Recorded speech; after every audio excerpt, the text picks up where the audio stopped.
सद्गुरु के मुखार बिंदु से निकली भाव भरी वाणी को निरंतर सुनने और जीवन को सुंदर, सरल, कोमल बनाने के लिए पहले इस चैनल को सब्सक्राइब करें और बेल आइकन दबाएं।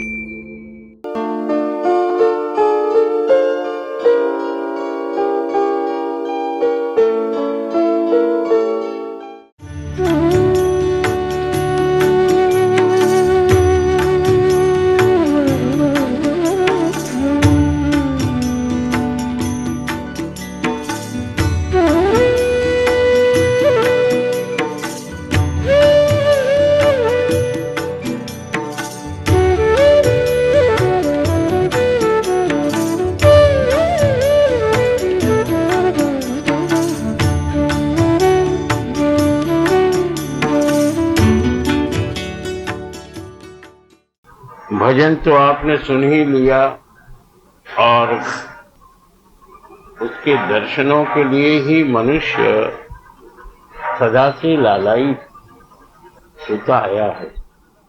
यदि उसके दर्शन प्रथम ही जन्म में हो जाते तो फिर ये 84 लाख का जो चक्कर है वो नहीं, उसमें नहीं आना पड़ता, क्योंकि बार बार जन्म लेता गया किंतु दर्शन नहीं हुए।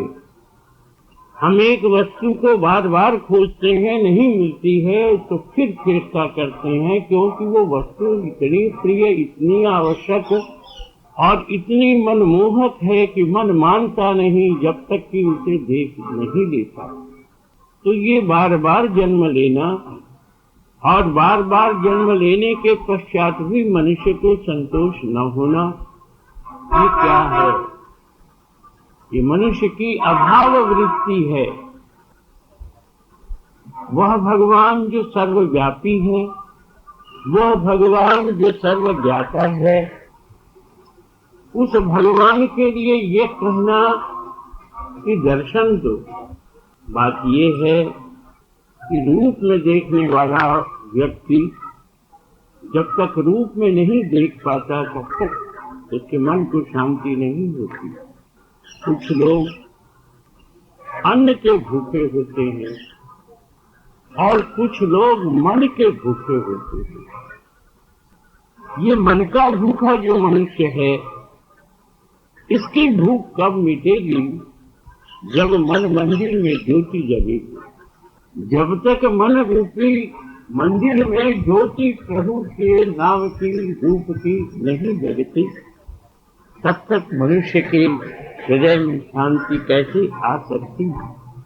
मन की भूख और तन की भूख, ये तन की भूख जो है, इस तन की भूख ने ही मनुष्य को बेहाल कर रखा है।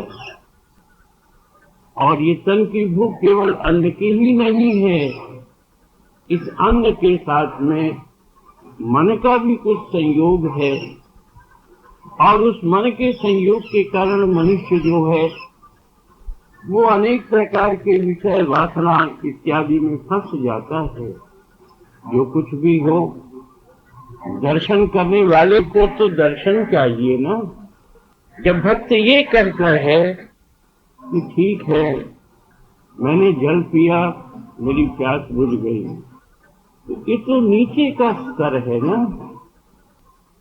आंखें कुछ ऊपर हैं, मुख कुछ नीचे है,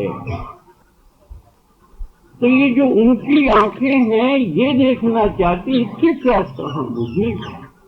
मुख की प्यास बुझ जाती, किंतु हृदय में जो बेचैनी है, और उस बेचैनी के कारण मनुष्य जो कितना छटपटाता है, वो प्यास कैसे बुझेगी? प्यास कैसे बुझेगी? ये प्रश्न क्यों हम करें? हम तो ये कहें कि प्यास ऐसे बुझेगी। दुनिया तो ये कहती है कि प्यास कैसे बुझेगी, और प्रभु के भक्तों का ये कहना है कि प्यास ऐसे बुझेगी। प्यास को बुझाने के लिए प्यासे के भीतर एक आतुरता होनी चाहिए, देखने वाले के भीतर एक ललक होनी चाहिए जब तक मनुष्य के भीतर वो बेचैनी नहीं, तब तक उसके लिए दर्शन कठिन। एक वाणी लिखी हुई है, जहाँ भक्त कहता है प्रभु दर्शन दे। प्रभु कहते हैं अभी दर्शन दे। अरे अभी इसको तरसने दो भाई, अभी तुम कुछ तरसो। भीतर में कुछ बेचैनी, कुछ अभाव, कुछ ऐसी भावना जब तक मनुष्य के भीतर में नहीं रहती, उसके पूर्व ही यदि भगवान के दर्शन भी हो जाए तो मनुष्य को कहाँ शांति। भूख न हो और भोजन परोस दिया जाए तो उस भोजन का एक प्रकार अनादर करना है, क्योंकि भूख नहीं। और उस समय का खाया हुआ भोजन भी काम नहीं करता, क्योंकि भूख चाहिए ना, प्यास चाहिए ना, कुछ बेचैनी चाहिए ना, कुछ ऐसा भाव चाहिए जिस भाव के कारण ही मनुष्य भगवान की तरफ चले। सुख से सोता है, सुख से उठता है, और उसका सुख दुनियादारी का है। क्योंकि दुनियादारी का सुख है, इसलिए बार बार उसको जन्म लेना पड़ता है। दुनिया कहती है तुम मुझसे कुछ ऊपर उठ, तब तू मेरे बंधन से मुक्त हो सकेगा। और जब तक तू मुझसे आकृष्ट है, मुझसे खिंचा हुआ है, मुझ पर ही मोहित है, मुग्ध है, उस अवस्था में मैं तुझे जाने कहाँ दूंगी। मैंने आज तक किसी को जाने दिया है? जो तुम्हें जाने दूंगी उसमें आकर्षण शक्ति है। विज्ञान वेत्ताओं ने कहा है कि दुनिया में जितनी आकर्षण शक्ति और किसी में हो सकती है, उससे बहुत अधिक गुरुत्वाकर्षण शक्ति इस पृथ्वी में है। ये मनुष्य ही नहीं, एक फल को भी, गिरे हुए फल को भी अगर हम ऊपर उठा करके फेंकें तो उसे फिर जमीन पर आना पड़ता है, क्योंकि ये जमीन जो है उसे खींच लेती है, आकृष्ट करती है। बार बार मनुष्य का जो जन्म होता है वो उसी आकर्षण के कारण होता है, और वो आकर्षण ये पृथ्वी का स्वभाव है, धर्म है। अब मनुष्य का क्या धर्म है, ये मनुष्य को समझना होगा। पृथ्वी ने तो ये कह दिया कि मैं तुम्हें छोड़ नहीं सकती, क्योंकि मुझ में इतनी बड़ी शक्ति है कि मैं फल, पुष्प, कोई भी वस्तु होती है उसे अपनी तरफ खींच लेती। तू तो मनुष्य है, जो मुझ पर नहीं चलते उनको मैं खींच लेती हूँ। फल नहीं चलता पृथ्वी पर, फूल नहीं चलता पृथ्वी पर, उस फल फूल को भी ये भूमि जो है, ये पृथ्वी है, ये खींच लेती है। और तेरा मेरा संपर्क तो जब माँ के गर्भ से बाहर निकला उस समय से तेरा मेरा संपर्क है, और जिस दिन इस दुनिया से तू विदा होगा उस समय तक तेरा मेरा संपर्क रहेगा। और जब तू नहीं रहेगा, शव के रूप में पड़ा रहेगा, तब भी तेरा मेरा संपर्क रहेगा। ये भूमि कहती है, ये भूमि है जो कहती है कि तेरा मेरा संपर्क जो है बहुत पुराना है। इसलिए तू ये समझ रख कि तेरी ये भावना जो है, तू ये समझ बैठा है कि तू मुझसे अलग हो सकेगा नहीं। तब इससे अलग होने का क्या मतलब? चले भूमि पर, चले भूमि पर और ध्यान हो कहीं और, ये कैसे हो सकता है? भूमि पर चलने वाला पहले तो भूमि पर ही, भूमि का ही ध्यान रखता है। यही तो विशेषता है प्रभु के भक्तों की, प्रभु के भक्तों की या प्रभु की कृपा की। जब हम ये कहते हैं कि गूंगा पंचम स्वर में गाता, तो जब भगवान का भक्त हो जाता है तो गूंगा रहने पर भी उसके भीतर की एक भावना तीव्र होती है। अभी आप ठीक से इस बात को समझी नहीं होंगी बात इस प्रकार है कि भूमि पर है, किंतु मन कहाँ है? मन यदि किसी ऊंचे पर है, किसी विशाल पर, किसी महान पर यदि उसका ध्यान है, तो ये भूमि का आकर्षण शरीर तक रहेगा, मन तक नहीं। और वो कब अमान्य करता है कि ठीक है, तेरा मेरा संपर्क जो है वो नहीं रहेगा, रहेगा इस शरीर का संपर्क रहेगा, लेकिन तेरा मेरा कोई संपर्क नहीं है, क्योंकि मेरे मन मंदिर में प्रभु की कृपा से किसी ने ज्योति जगा दी। जब तक मनुष्य के हृदय में ज्योति नहीं जगती, तब तक वह भूमि की वस्तुओं से और भूमि से हमेशा खिंचा हुआ रहता है, भूमि और वस्तुओं से खींच चली जाती है। और सुन रखा था हमने कि द्रौपदी का जो चील था, उसे खींचते खींचते दुशासन थक गया, किंतु ये भूमि नहीं थकती। ये आकर्षण में, ये अपने आकर्षण में भूमि जो है ये नहीं थकती। वो 10,000 हाथियों का बल रखने वाला दुशासन जरूर थक गया होगा, जैसा कि लोग कहते हैं, किंतु हम तो इसके आकर्षण को देखते हैं, इसकी शक्ति को देखते हैं, जो 83 लाख बार योनियों में चक्कर काटने के पश्चात जब मनुष्य के रूप में प्राणी आया, कभी इसने इसको शांति से बैठने नहीं दिया। ये शरीर है, और उर्दू में शरीर बदमाश को कहते हैं, शरीर से शरारत।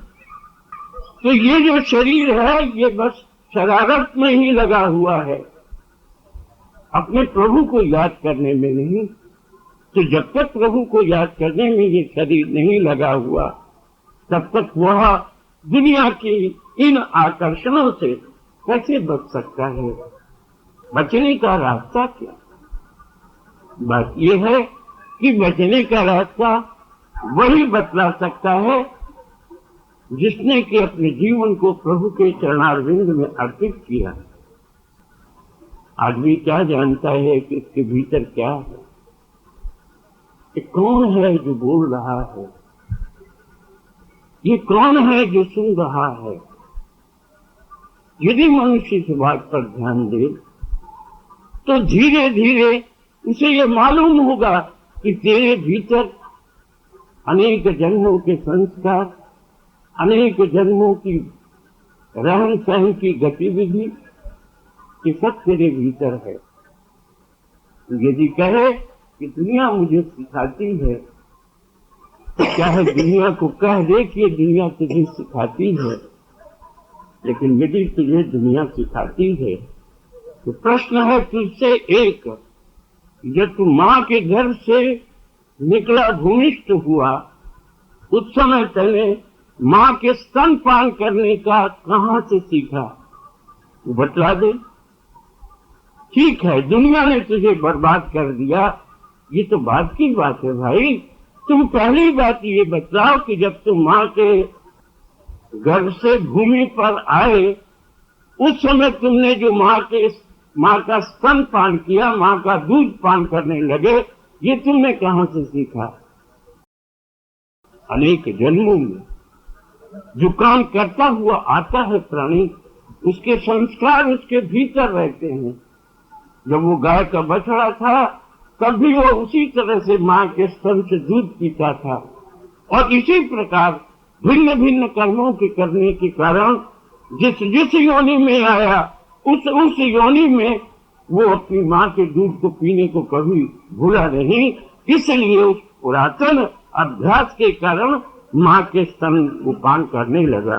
ठीक एक चीज तो तू लेकर के आया कि तुझे प्यास है, तुझे भूख है, लेकिन एक बार और सोच कि तुझे भूख, कि तेरी भूख कभी मिटेगी, कि तेरी प्यास कभी मिटेगी? अनेक जन्म लेगा, इसी तरह से भूखा प्यासा चला जाएगा इस दुनिया से। मैं उपभोग नहीं कर सका दुनिया का, मेरी प्यास नहीं बुझी, इन विषय वासनाओं से। अब मैं क्या करूं? तो प्यास बुझाने का भी रास्ता संतों ने बतलाया, भगवान के भक्तों ने बताया, न जा तू। काम जो है ये ऐसे नहीं जाता। काम की भावना, कामना की भावना मनुष्य की ऐसे नहीं जाती। उसके जाने के लिए काम को कहीं राम में लगाना पड़ता है। जब काम को राम में लगाएगा तब कहीं जाकर के शांति पाएगा। नहीं तो ये भूख प्यास शरीर की और भूख प्यास मन की और तन की, जो कुछ भी आप कहो, ये जो कि क्यों बनी रहेगी। किंतु इतने से ही तो काम नहीं होता। ठीक है, कुछ मानसिक शांति मिली, और ये भी ठीक है कि मिली तो कैसे मिली, उसका कारण भी उसने खोजा। तो यहां पहली बात आपको कही गई कि जब उसने कहा प्रभु दर्शन दे, भगवान ने कहा अभी दर्शन दे, अभी बेचैन होने दे, क्योंकि बिना बेचैनी के कहीं कुछ नहीं होता। माँ होती है, बच्चे उसके होते हैं, लेकिन एक बात आप बतलाओ, जो माँ है उनसे पूछो कि बच्चा होने के पूर्व कितना कष्ट होता है, कितना दर्द होता है उसके शरीर में, तब कहीं बच्चे का मुख देखने को मिलता है। जब ये बात थी तो अपने रूप को पहचानने के लिए इतना जो कष्ट उठाना पड़ेगा, वो तो एक शरीर का कष्ट है, क्षणिक कष्ट है। कष्ट उठता है, उसमें समय लगता है, लेकिन उससे मुक्त होने में अधिक समय कहाँ लगेगा। किंतु ये आप सोच समझ करके देखो कि जब तक मनुष्य व्याकुल नहीं होता तब तक उसको कूल किनारा नहीं मिलता। यह है व्याकुल और वो है कूल किनारा। किनारे तक पहुंचने के लिए क्या चाहिए? कुछ दम चाहिए और कुछ भावना चाहिए, कुछ मानसिक शक्ति चाहिए और कोई पथ प्रदर्शक चाहिए। तो ये दुनिया की चीजें हमेशा ही मनुष्य को अपनी ओर आकृष्ट करती आई, किंतु जिस दिन उसके मन मंदिर में ज्योति का जागरण हुआ, जाग पड़ा मनुष्य, सोया हुआ शरीर और मन, उसमें एक नई स्फूर्ति, नया एक भाव, कुछ ऐसा भाव आया, दर्शन दो भगवान। बात ये है कि ये भी एक आतुरता है कि हमें दर्शन मिले, किंतु जैसे वाणी अभी आपको पूरी तो सुनाई नहीं गई ना, इतना ही कहा गया कि दर्शन दे, अभी दर्शन दे। और तब थोड़ा कुछ और समय बीता, बीतने पर कहा गया कि दर्शन दे, तब कहा मन हर्षण दे। देख ले दुनिया के तमाशे, जिनके पीछे तो दीवाना था, लेकिन जिस दिन तू मेरी दुनिया में आएगा उसको तू भूल जाएगा। भक्त ने एक बार कहा था, जब मैं तेरी दुनिया में आया, भगवान से कह रहा है, जब मैं तेरी दुनिया में आया मैं अनाथ था, जब मैं तेरी दुनिया में आया मैं अनाथ था, और जिस दिन तू मेरी दुनिया में आया उसी रोज मैं सनाथ हो गया। जब तक वो मेरी दुनिया में नहीं आता है तब तक मैं अनाथ हूं, चाहे मेरे कितने ही बाल बच्चे हों, चाहे मेरे दुनिया भर के संबंधी हों, सब कुछ हों, लेकिन ये बात याद रखनी होगी, जब मैं तेरी दुनिया में आया तब मैं अनाथ था, और जब तू मेरी दुनिया में आया तब मैं सनाथ हुआ। ये है भक्त की भावना। तो ये समझ रखना है अपने को कि ये मन हर्षण के बाद फिर यदि वो कहता है, बहुत देखा, तेरी दुनिया तो देखी लेकिन तुझे नहीं देखा, तो कैसा है? वो कहता मैं श्याम हूं, मेरा रंग देखेगा ना, मैं तो काले काले रंग का हूं, और तू तो बड़ी सुंदर सुंदर चीजों को देखता हुआ आया। कहीं ऐसा न हो कि तू मेरे रंग को देख करके घबराओ। तो वो कहता है, भक्त, किसने कहा कि तुम श्याम हो? तुम श्याम नहीं हो, तुम श्याम सुंदर हो। श्याम तो बहुत से देखे, काले बैंगनी रंग के इत्यादि, ये तो बहुत से देखे, लेकिन श्याम होते हुए सुंदर ये तो तुम ही हो। इसलिए तुम मुझे श्याम श्याम कह करके डराओ नहीं। मेरे जीवन का काम है कि मैं श्याम को देखूं, मैं राम को देखूं, श्याम सुंदर को देखूं। ये भक्त की अभिलाषा। तो अभिलाषा है, जहां तीव्र होगी वहां अवश्य ही प्रभु का दर्शन होगा। तो मन मंदिर की ज्योति ये क्या है? बात ये है, अब तक तो अंधेरा ही था। जब तक शाम नहीं आया, राम नहीं आया, तब तक तो अंधेरा ही था इस मन में, इस मंदिर में।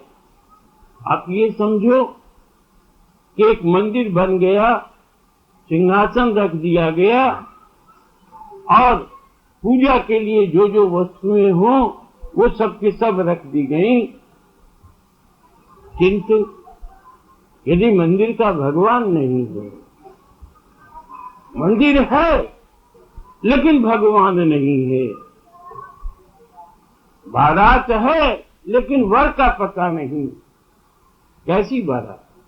वर से बारात है, देव से, देवता से मंदिर की शोभा है। एक छोटा सा पत्थर का देवता और इतना बड़ा मंदिर विशाल। दक्षिण में जाकर के देखो आप, कितने बड़े बड़े मंदिर विशाल बने हुए हैं, किंतु क्या देवता भी उन मंदिरों की तरह ही विशाल काय में है?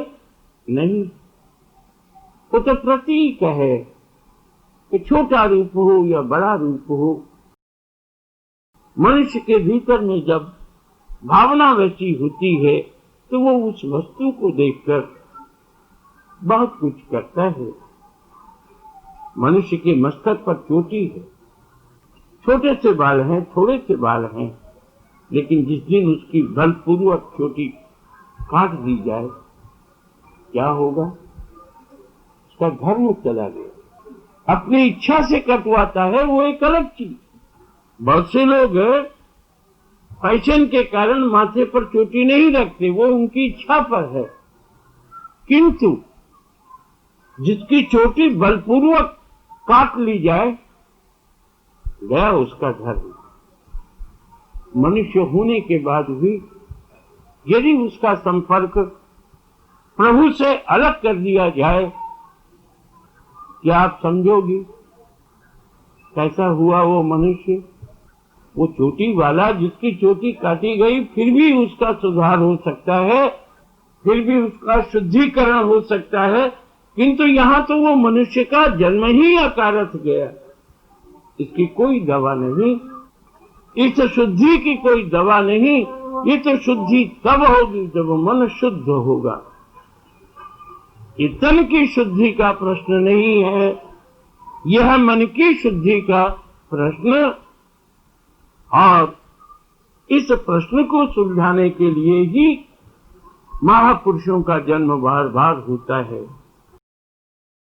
जब कभी कोई पूछ बैठता है कि भगवान को देखा है, एक बार तो हंसी आती है और दूसरी बार कहना पड़ता है कि ठीक है, किसी ने देखा है, ऐसे को देखा है, तभी तो हम कहते हैं कि हमने भगवान को देखा है।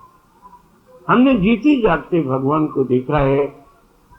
दुनिया ने पत्थर के रूप में देखा भगवान को, किंतु जो प्रभु का भक्त होता है, जो संत होता है, उसे जीता जागता एक देवता है जो भूमि पर चल रहा है, केवल लोगों का उद्धार करने के लिए, मन को शांति देने के लिए, मन के भीतर अनेक प्रकार की जो निरर्थक बातें हैं, उनको एक ही दर्शन में दूर कर देने के लिए संतों का जीवन, संतों का आगमन, संतों की विभूति काम करती रहती है। तो इस मन मंदिर में कब दर्शन होंगे? बात यह है कि जब आपका भ्रम दूर होगा, उसी समय आपको दर्शन होंगे।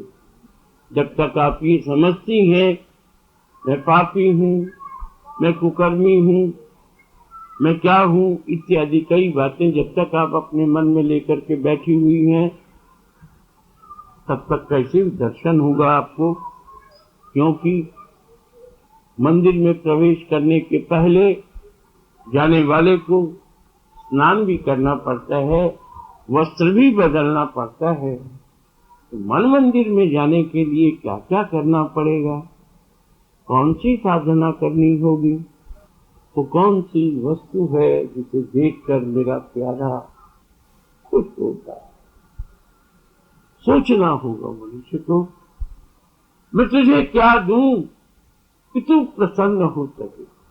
और वो ये कहता है तू प्रसन्न हो करके आ, मैं तेरी प्रसन्नता से ही प्रसन्न हूं। वस्तु देने वालों की कमी नहीं, दिल देने वालों की कमी, प्राणों में बसाने वालों की कमी है। मन रूपी मंदिर में मेरी मूर्ति बैठाने वाले बहुत कम, मंदिर बड़े बड़े बना करके उसमें मूर्ति बैठाने वालों की संख्या आज भी कम नहीं। आप देखो, एक और ऊंचे ऊंचे महलों के रूप में भगवान की प्रतिमा बैठी हुई है। वहां भी भगवान कहता है कि ये मेरी प्रतिमा है, मैं नहीं हूं।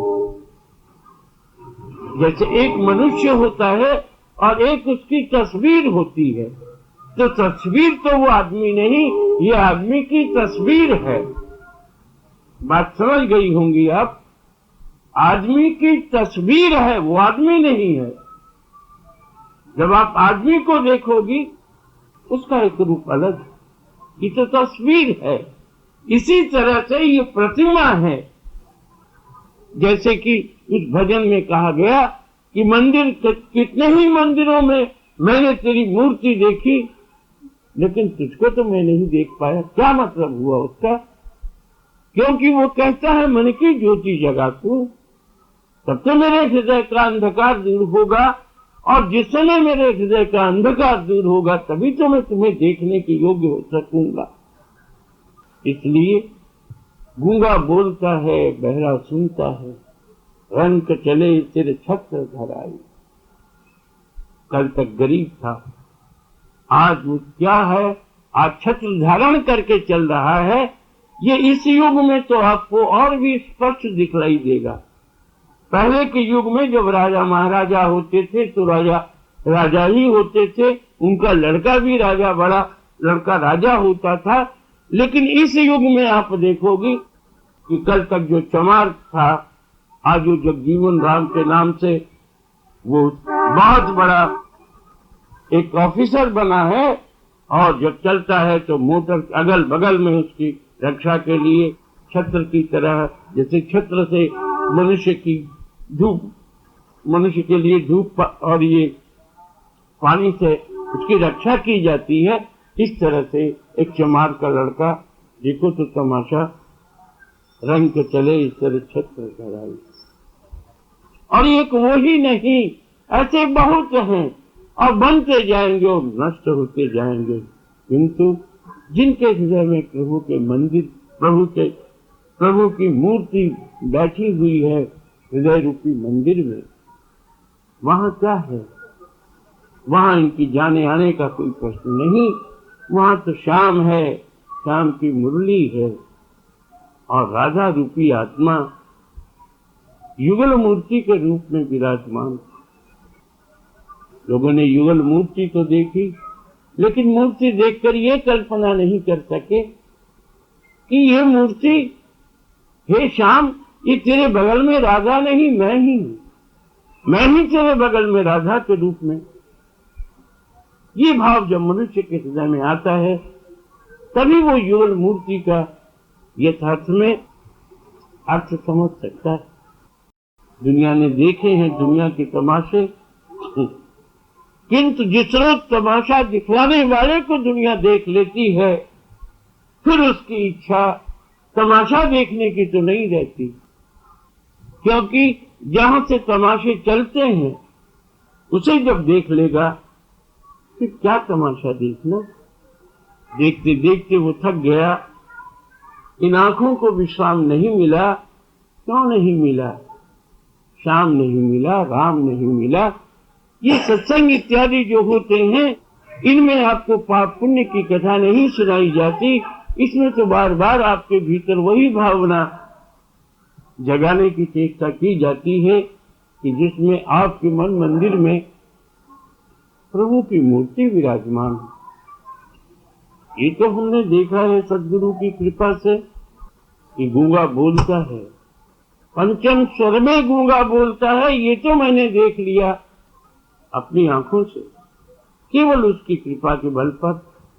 और यदि प्रभु की कृपा हुई तो वो भी मैं देखूंगा जब प्रत्येक सत्संगी के हृदय में प्रभु की वो मूर्ति होगी और उसके मन मंदिर में ज्योति जगेगी। उसी रोज सत्संग का अर्थ होगा। केवल बैठकर दो बातें सुनकर यदि हम चले जाते हैं तो ठीक है, ये प्रयास है, क्योंकि लोगों ने तो सब रूप से कहा है प्रभु से लागी रहो रे भाई, प्रभु से लागी रहो रे भाई, एक दिन बनत बनत बन जाई। देखो चमक है, पत्थर है, पत्थर का हीरा है, हीरा पत्थर है, लेकिन जब जाता है तराश वाले के हाथ में, क्या करता है? उसके मैल को हटा देता है और उसके भीतर की चमक को ऊपर ले आता है। यही सब गुरु का काम। जब तक शान पर चढ़ाया नहीं जाता, साधना के स्तर पर जब तक व्यक्ति बैठता नहीं, तब तक उसकी मन की वृत्तियां जो है उसे नचाती रहती हैं। लेकिन जहां शान पर चढ़ा नहीं कि अब उसके शुभ दिन आए, अब उसके मंगल के दिन आए और अब वो चमकता चमकता एक रोज उस महाशक्ति जो सबसे अधिक चमकती है उसी में लीन। बस दुनिया में यही तो चीज है, मनुष्य दीन हो करके घूमता है लेकिन कभी लीन हो करके नहीं चलता। यदि लीन हो जाए तो फिर ये दीनता, ये गरीबी मन की अर्थ को आप प्रधानता न दो। आपके जीवन का अर्थ तो प्रभु का मिलन है। यदि इस चीज को आपने समझकर इस धन को ही आप अर्थ समझ बैठी हो तो आपने अर्थ का अनर्थ किया है। यथार्थ में अर्थ का अर्थ यही कि परम पुरुष के लिए पुरुषार्थ कर, उसे पाने के लिए भीतर की भावना को जगा। हे प्रभु, ऐसा समय तुला कि प्रत्येक सत्संगी के भीतर तेरा जलवा चमकता हो, जल जलाता हो, प्रकाशमान हो, और तब वो ये न कहे कि मैं दीन हूं, मैं हीन हूं, मैं तेरा हूं। बस यही एक आवाज, मैं तेरा हूं, केवल यही एक आवाज गूंजती रहे। और वो तेरा जो है वो आज मेरा है। जब तक वो अलग रहता है तब तक वो यूं कहता है मैं तेरा, मैं तेरा, मैं तेरा। और जब उसके समीप चला जाता है तो भगवान कहता है तू मेरा, तू मेरा है भाई, तू दुनिया का नहीं है। दुनिया अब तुझे आकृष्ट नहीं कर सकती। वो गुरुत्वाकर्षण शक्ति धारण करने वाली धरती तुझे धर न सकी, पकड़ न सकी। तू चला उसकी ओर, तू चला अपने प्रिय के धाम की ओर, जहां तेरा प्रियतम बसता है, जो प्राणी प्राणी में बसते हुए भी तुझे नहीं पता कि वो बसता है। आज उसी का दिन आया है कि तू अपने तमाम अरमानों को, अभिमानों को उसके चरणों पर रख करके कहा कि मैं तेरा, बस आज यही था।